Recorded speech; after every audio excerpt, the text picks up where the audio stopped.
Welcome to Bengaluru cars. ಇವತ್ತು ನಮ್ಮ ಅಂಗಡಿಗೆ ಒಂದು ಇನೋವಾ ಬಂದೈತೆ. ಇದಕ್ಕೆ ಟ್ರಂಕ್ ಲೈಟು, ರಿಫ್ಲೆಕ್ಟರ್ ಲೈಟು ಮತ್ತು IP ಪ್ರೊಜೆಕ್ಟರ್ ಇನ್ಸ್ಟಾಲ್ ಮಾಡ್ತಾಯಿದ್ದೀವಿ. ನೋಡ್ಬೋದು, ಟ್ರಂಕ್ ಲೈಟು ವಿತ್ ಲೈಟ್ದು ಬರ್ತದೆ ಬ್ಲ್ಯಾಕ್ ಕಲರಲ್ಲಿ.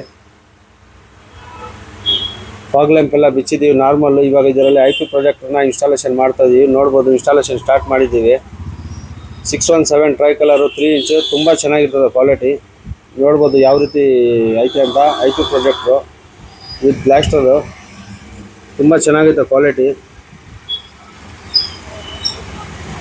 ಇದು ಇನ್ಸ್ಟಾಲೇಷನ್ ಮಾಡಿ ನಿಮಗೆ ತೋರಿಸ್ಕೊಡ್ತೀನಿ. ನೋಡ್ಬೋದು, ಇನ್ಸ್ಟಾಲೇಷನ್ ಕಂಪ್ಲೀಟ್ ಆಯಿತು.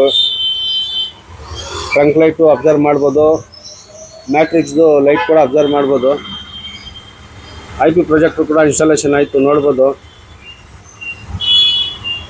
ವೈಟ್ ಕಲರ್ ಇದು ಯೆಲ್ಲೋ, ಇದು ವಾಮ್ ವೈಟು. ಸೊ ಇದೇ ಥರ ನಿಮ್ಮ ಗಾಡಿಗೂ ಏನಾದರೂ ಆಕ್ಸೆಸರೀಸ್ ಇನ್ಸ್ಟಾಲೇಷನ್ ಮಾಡಿಸ್ಬೇಕಂದ್ರೆ ಸ್ಕ್ರೀನ್ ಮೇಲೆ ಕೊಟ್ಟಿರೋ ಕಾಂಟ್ಯಾಕ್ಟ್ ನಂಬರ್ಗೆ ಕಾಂಟ್ಯಾಕ್ಟ್ ಮಾಡ್ಬೋದು. ಒಂದು ಒಳ್ಳೆ ರೀಸನೇಬಲ್ ಬೆಸ್ಟ್ ಪ್ರೈಸಲ್ಲಿ ಇನ್ಸ್ಟಾಲ್ ಮಾಡಿಕೊಡ್ತೀವಿ. Thank you.